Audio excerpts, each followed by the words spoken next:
Все bo'ldi, ertaga magazinni yopamiz. Nimadir bo'ladi, все bo'ldi, ertaga magazinni yopamiz deydi. Kedim. Nega yopamiz? Bo'ldi, все yopamiz magazinni deydi.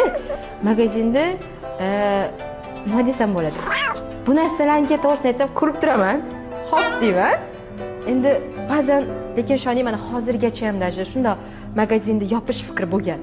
Даже yaqinda o'sha narsa bo'ldi. Bo'ldi, все yopaman. Shunaqa jonga tegdi hamma narsa. Nima kerak menga bunaqa qiyinchilikda? Chunki hozir prosta sotishdek tuyuladi. Kimlargadir bu chetdan prosta magazinda ochib qo'yib o'tiribdi, nima u sotish, hamma kelyapti, olyapti deb tuyuladi. Lekin prosta tek bu narsa anaqa emasdi, oson emasdi. O'ziga yarasha qiyinchiliklari bor. Haqiqat aytganingizda ulgurmayman. Ba'zan dazmol qolib ketadi, ba'zan ovqat qolib ketadi qilishdi. Bo'ladi shunaqa narsa ketadi. Nima kerak menga dava yotib oyoqni cho'zib yotaman deganda. Lekin aytganda, "No, bu meni как magazin bolacham" deydi. Aytadi-ku, katta qilganingiz deydi-ku, xuddi shunday menda shunaqa narsa-da. Bu men parvarishlab, o'zim hech kimni yordamsiz tepaga ko'tarilganman-da. Hech qanaqa birov menga podдержка qilib, hozir oson, hozirgi zamonda oson.